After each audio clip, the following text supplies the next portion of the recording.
Hello, everyone. Thank you so much for joining me for another interviews with the experts on the Rosset, Bespoke, Butlers YouTube channel. Now, tonight I've got a bit of a delicious treat for you because we are talking to a Michelin star level chef. This is a gentleman with 20 years experience as a high level chef, including experience in Michelin star restaurants. He's got over 10 years experience as a private chef with ultra high net worth clients. His name is Samuel Drakard, and thank you very much for joining me, Samuel. Thank you very much for having me. How are you? I'm very well, thank you. I'm enjoying the sunshine.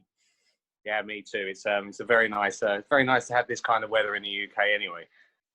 Yeah, makes a change, doesn't it? Certainly does. So my first question for you is, I mean, I can tell just by your pedigree that you obviously love your work and love your job, because you would never get to the stage that you are at without loving it. So, thank you. Thanks. You know, so I'm assuming.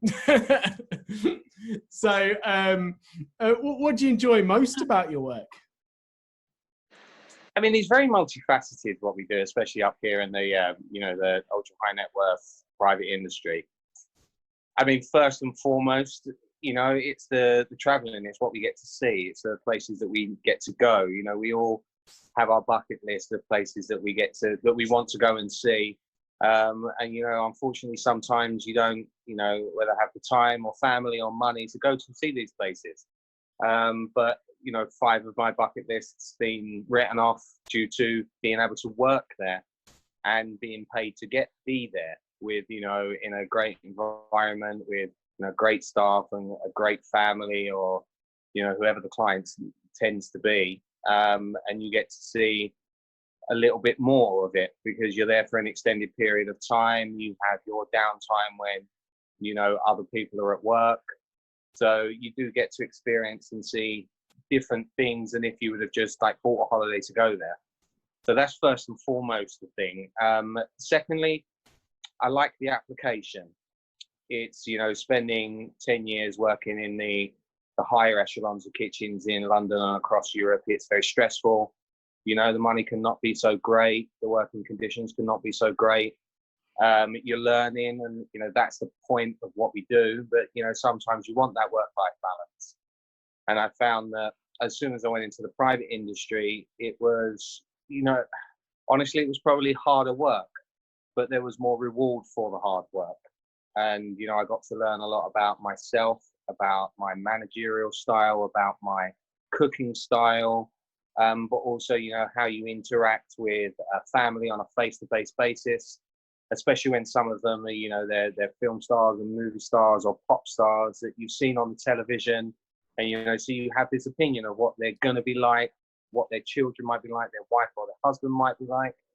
And, 99% of the time, they're just brilliant people. They're very calm and they're very nice, very warm, very generous. And they kind of accept you into their family. And that's a very nice thing coming from my side where, you're accepted in and you're trusted to look after their children and to be in their house. And, those kind of things, they're very warming. It's very satisfying, when you get trusted by your client to be a member of staff, but also when you start to become a member of the family. So I think, those two things, the relationships you build, which most of them I still have now, and secondly, the places that we get to see and the experiences that we get to have. Yeah, I mean, I totally echo what you're saying there. It's exactly the same being a butler. When you're working in these high net worth families, these sort of groups, you get to see things that anyone who's below being some sort of very highly paid city trader or something just doesn't get to see. And absolutely, yeah, of course. And then the other thing is, because people always say to me, "Oh, aren't they horrible to work for? Aren't these horrible people?" And not at all. They're not horrible. No. In fact, if anything, they tend to be a lot more relaxed and generous with their time than the average people that I meet in the queue in Tesco's. They have more time. They have maybe more to be relaxed about when they're being looked after on their super yacht. But still, it's an interesting thing. So we've talked about the good stuff, but tell me, what's frustrating? What don't you like? Well, I mean, I'm of the opinion that, you know, when you get into this industry, when you sign on the dotted line and you decide this is what you want to get into, you really do have to be aware that, you know, it's not all sunshine and whistles. And sometimes, you know, you get, you know, as I've mentioned before, you have these instances where, you know, you get kicked out of bed at 3 o'clock in the morning because the 18-year-old son or daughter that's come home drunk wants a pizza or a cheese sandwich. You know, and as frustrating as that is, and, you know, you could say as unprofessional as that is, at the end of the day, this is not a 9-to-5 job that we sign up to. You know, some days or some weeks you'll have nothing to do. And, you know, you'll be scratching around, helping in the kitchen garden, helping the driver valet cars, you know, just trying to keep yourself busy. And then other days you're working 18, 19 hours, 6, 7 days a week, if not longer. So it is, as much as that is one of the biggest downsides, you know, because you're always on call, it is actually something that you sign up for. So it's not something that we can grumble about it, but it is, you know, it is what it is. One of the worst things you can find, you know, once again, depending on the job or the client that you're with, you can be in some far-flung place away from anybody. So when I was living in Moscow, you know, although I was half an hour from the city, it can take 2 hours to get there. So you find yourself not being in complete access to everything that you want to. But once again, it's something that you sign up for. Occasionally you'll get a bad client, very rare. I would say maybe, you know, less than 2% of the clients I've worked for over 10 years have not been good clients. And that's not to say that they're, you know, nasty or horrible. You know, sometimes it just doesn't gel, it doesn't vibe, you don't get on, you know, with a member of the staff in the house, or, you know, a member of the family, which, you know, can happen, unfortunately, have a personality clash. And that can become very tiresome and very difficult. But as a professional, you know, you have to make as many roads and as many bridges as possible to bridge those gaps to make sure that you're delivering to your client and, you know, you're doing your job that you've signed up for. Yeah, I mean, that's it. I suppose, you know, that shows, you know, that's why you're good at your job, and that shows why, you know, like I said earlier, you've got to your level, and that's because you know, these frustrations, they're not big deals to you. That's not the main thing you think of your job. Is you don't think about the bad stuff, you think about the good stuff. Oh, because the good stuff massively outweighs the bad stuff. I mean, wouldn't it be ideal if we could go through life and always have a great day? That would just be amazing. But yeah, the reality of things is that's just not the way it works. Probably boring as well, to be honest, wouldn't it? Oh, I don't know. I don't know. I think if everything worked out well and was fantastic all the time, you wouldn't get bored of that. No way. So you're talking about your 3 a.m. sandwich, your anything like that. Have you got any? I mean, I know you have to be careful. You can't say, "Oh, so and so asked for so and so," but have you got any sort of stories about crazy stuff you've been asked for at silly times a day? Well, I mean, I'd see the typical one, and I'm sure a lot of private staff that are watching this, especially to you chefs out there, you'll know this one, is when you get the impromptu dinner guests.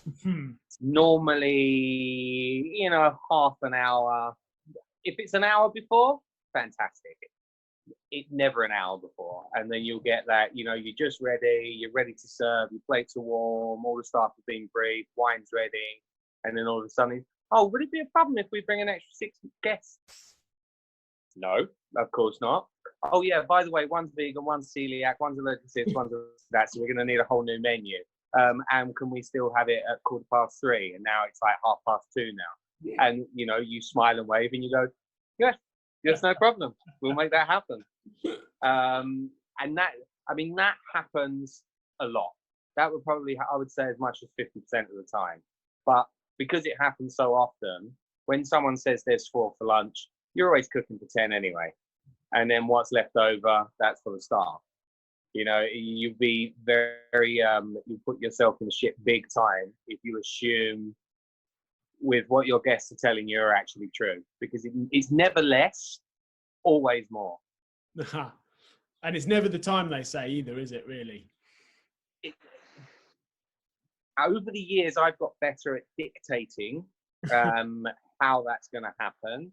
But in the early years, yeah, it was very frustrating because, I mean, you just don't know. So you get yourself in your time frame, in your work mind, and, you know, you're pushing, and then, you know, they don't turn up at all. That's kind of quite heartbreaking. You spent all this time, all this beautiful food and produce, and then they just go, oh, yeah, no, we're not staying for lunch. We're going to go to Cafe de Mar. And so you kind of, it does become very deflating. But that's another example of when you just have to let it go completely over your head and just go, by the way, staff, you've got an amazing lunch today. Enjoy. You know, so there is always a positive to it. The early ones, you're going to get bored. If they say lunch is at 1, you should be ready by 11, no excuses. You know, if you push it to the last minute, you're going to get screwed over. And that's on you. That's nobody else's fault. At the end of the day, you're being paid to do a job and you're the client chef. The client wants it an hour early, then they're getting it an hour early.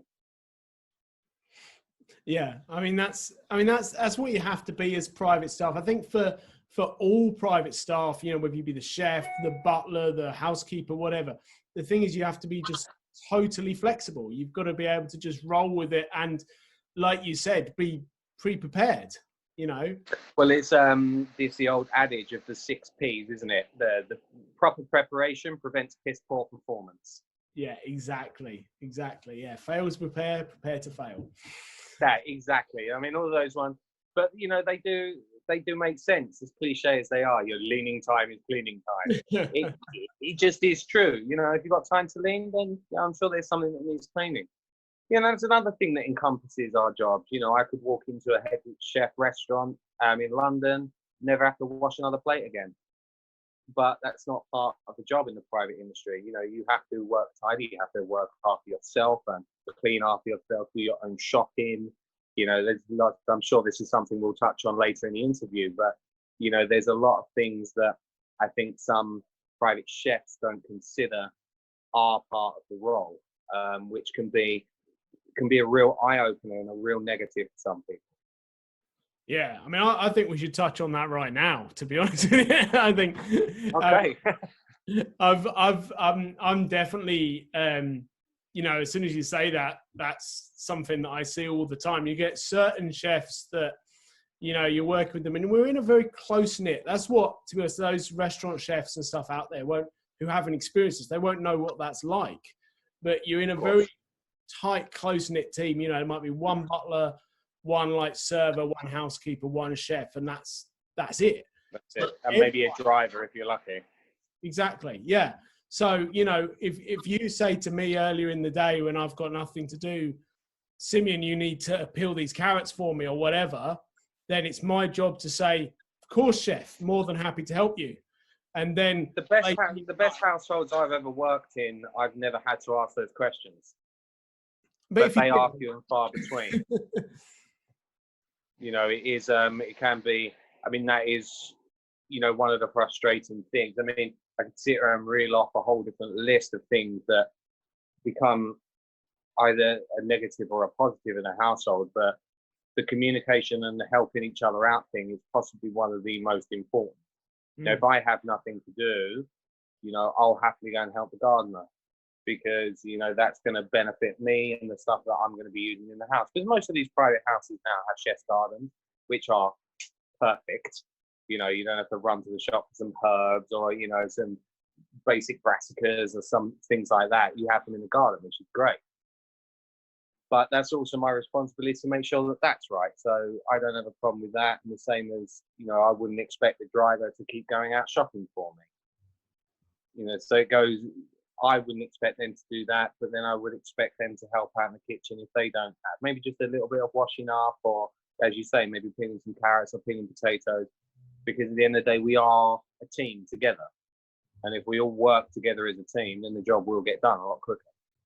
Yeah, I mean, that's something that I certainly teach that in my butler school when I'm talking to the butlers because, and I'll be honest, like, you know, I'll talk about butlers rather than chefs for a second because it's the same.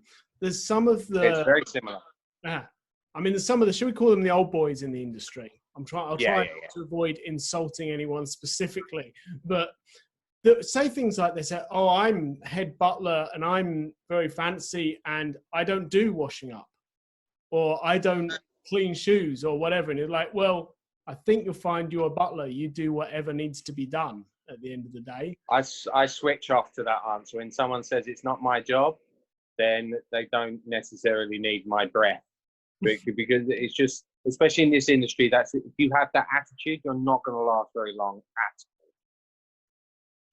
Yeah. And I think we've all seen those people come through the ranks where, you know, they've had very limited experience or paid for qualifications, that they like the idea of this. Oh, I get to live in this multi-million-pound Monaco villa or Val d'Isère ski chalet, and look at me. And then like, oh yeah, but what, I had to clean the toilet?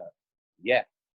Yeah, we've all done it. It's not nice, but we have to do it. Yeah, that's it. Like you say, there is no job that is not your job, because if you're the one there, you do it. Absolutely. That's it. It's a job that needs doing. Now, you know, it is, when you work in, you know, the bigger staff households, the bigger yachts, the bigger villas, the bigger chalets, you know, you have a cleaning team, you have a driving team, you have your security. You know, as the chef, you might have a pot wash or a sous chef, or both.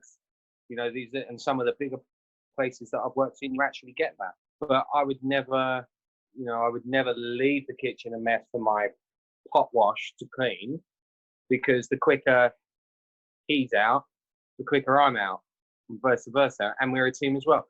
And there's the social aspect. You know, these people become your friends.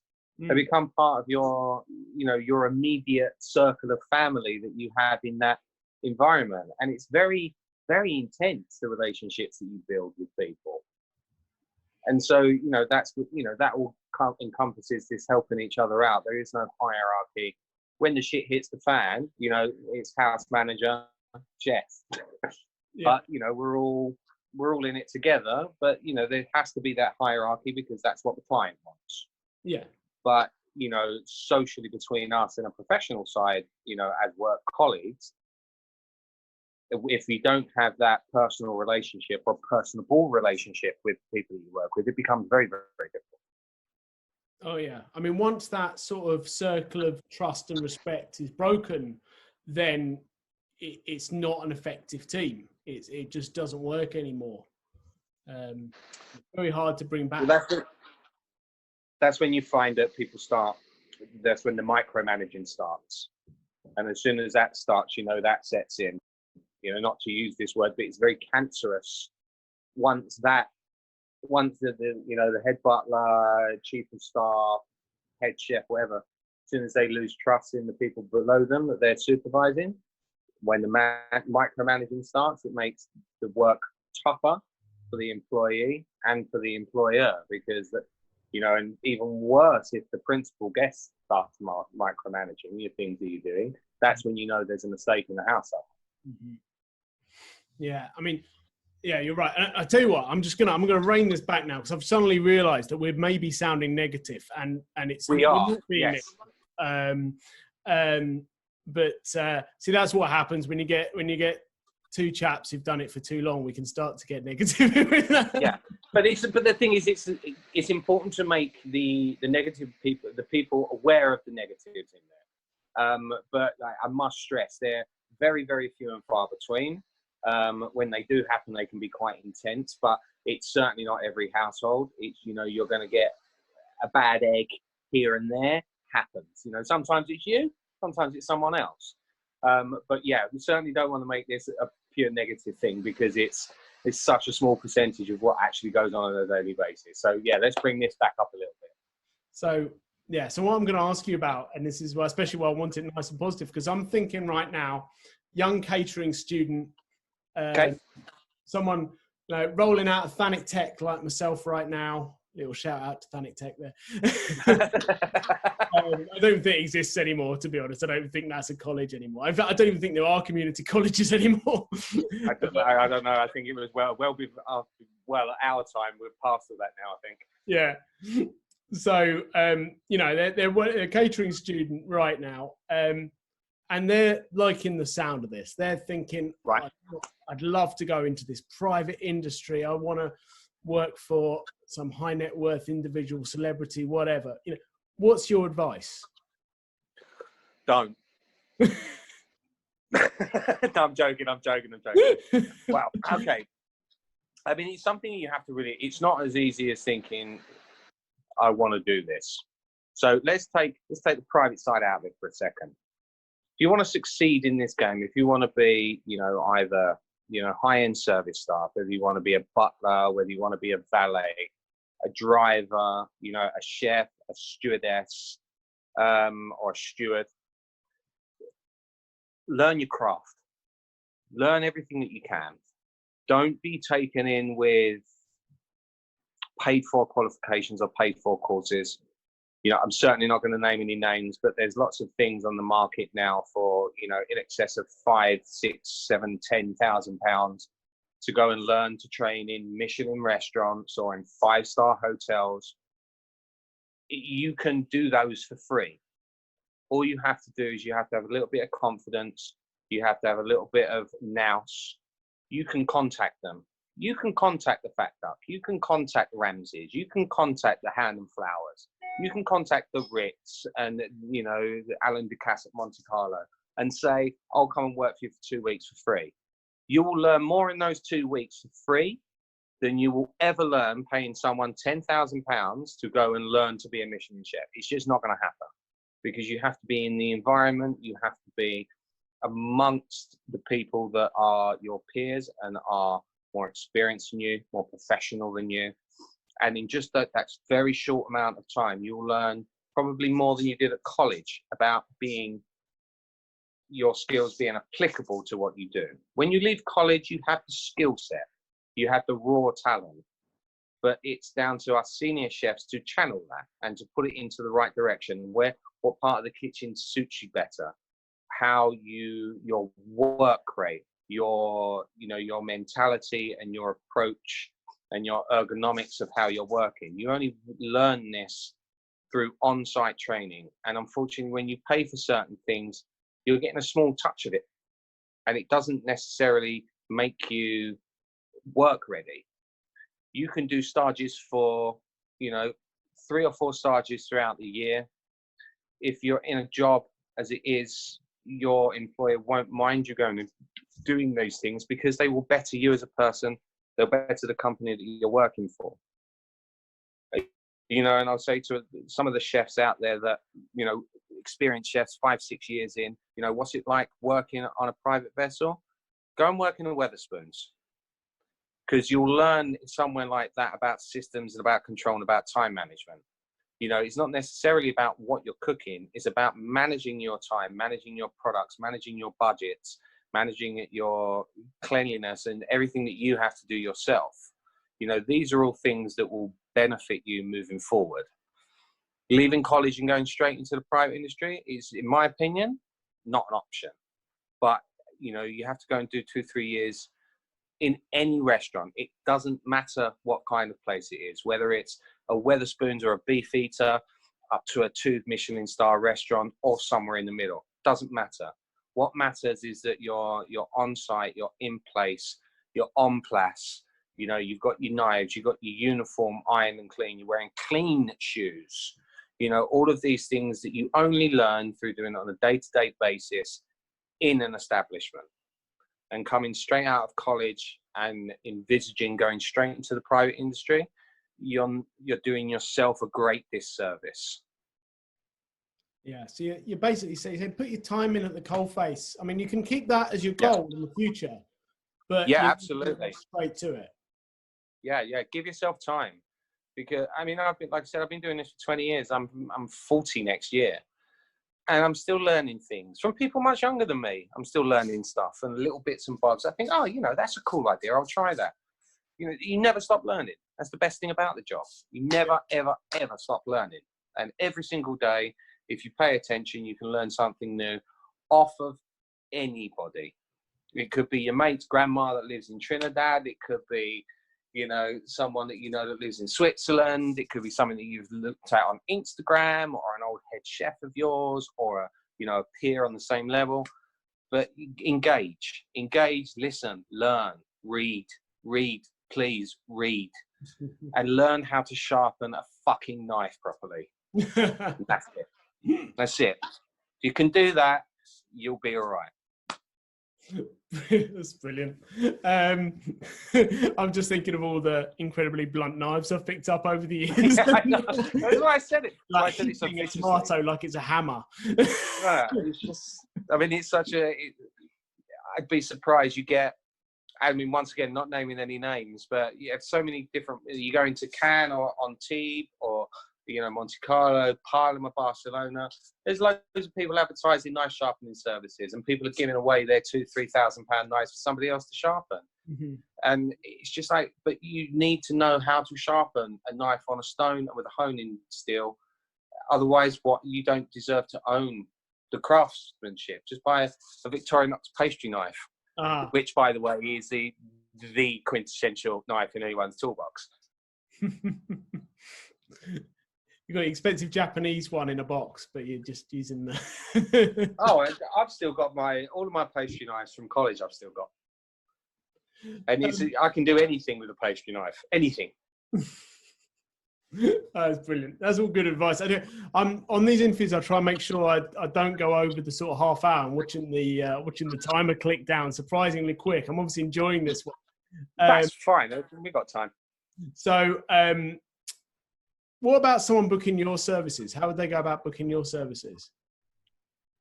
For me personally, I mean, I have a handful of clients myself. I can be contacted through LinkedIn and Instagram, which I'm sure we will post up after the interview. You know, the clientele that I work for, I have a very small clientele that I still work with and work for.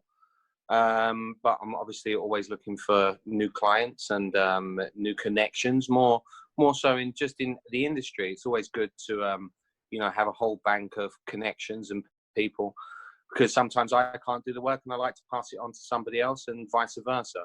You know, our industry is very much word of mouth, and it's very enlightening when I get a request for work from someone I've worked for before that's, you know, recommending me to their client, or, you know, similar kind of thing. So yeah, that, and then touching back on the last question, if what, you know, any advice I can give to anyone coming in it's build relationships and keep the relationships with not just the key people, but with all people. It's a very incestuous relationship that we all kind of tie into when we're in this industry, and people talk very freely. So if you get good connections, you know, keep your head down and keep your connections clean, because they're the ones that will drive you forward in the future. Yeah. I mean, that's good advice for anyone, to be honest. Don't piss people off. Yeah, don't burn bridges if you can. We all do it. You know, we all do it, absolutely. And some people it's worth it, and some people it's just not. But more so in this industry, you know, you can make one wrong move and it can just wipe your reputation out very quickly. I've seen it happen 1,000 times before. Yeah. No, I mean, it does. Just heads up, kids. Yeah. Yeah. No, and I've had clients years and years after I've worked for the client send me an email saying, Simeon, have you heard of this person? Is it a good person to use? And I'll give them an honest answer. And if I don't think they're a good person to use, I'll tell them. Yeah, exactly. I mean, I'll never give a bad reference, but sometimes I just won't give a reference, which is just as bad. Yeah. Well, you know, I'm just gonna, So, anything else you'd like to tell everyone? Anything else you'd like to share about the game? Well, I mean, just in summary, it's you know, my personal experience of all of this. It's some of the best people I have, I class as friends and family today, I've met through this. You know, I have a wonderful son through a woman that I met through this. We're not together anymore, but that's beside the point. Mm-hmm. You know, some of the relationships I've built, the experiences that I've had, just in my own ability to be more professional and to cook better and to provision better, and just general knowledge of different ingredients and stuff that I might not have come across along the way. You know, and the experiences that I will hold dear for the rest of my life are all due to working in this industry. And it's tough. It's fucking tough. But, you know, the money's very good. The environments are very good. The relationships you build are very good. And 99% out of the time, it's one of the best jobs in the world. That's brilliant to hear. I mean, so there we go. It's one of the best jobs in the world. That is official now from Samuel. And to be honest, I think he's about right. I mean, I love this industry, whether you're a chef, a butler, security, whatever, it's absolutely brilliant. You'll have so much fun. So that's about all we've got time for, to be honest. But no worries. Thank you so much, Samuel. That was such a pleasure chatting to you. I really did enjoy that. My absolute pleasure, Simone. Thank you very much for having me. Yeah, I'm hoping we can meet up for a pint or something at some point and continue our chat. Well, Boris is telling us we're allowed now, so maybe we can. Yeah, but Sturgeon's not letting me do it yet. Oh, of course, right. Well, you have to take that with your local MP, mate. That's nothing to do with us. So, thank you very much for joining me there, interviewing Sam. So that's Samuel AJ Drakard. Now, I've just been having a little look at his social media site here. This is his Instagram feed, and you need to subscribe to this because if you like cooking, you are going to absolutely love all the cooking stuff on here. So I'll put a little link down there for you, and you can subscribe to that. Follow him. Look at that. That is some seriously good-looking sourdough, which, as you know, is the most trending thing in the whole world right now, is some sourdough. So, good tip for you there. So, thank you very much for joining me. Looking forward to you joining me again for the next one. My next interview will be with a branding expert. So, if you're a company that wants to improve its branding and give it the feeling of being a luxury brand, we're going to be talking about what branding a luxury brand is like. So that's on the next interview. But I really hope you enjoyed this one. I hope all you aspiring young chefs out there have been inspired by this. And you're going to go put your time in, do some hard work, and work your way up to being, like Sam, a top chef looking after some of the world's most influential people.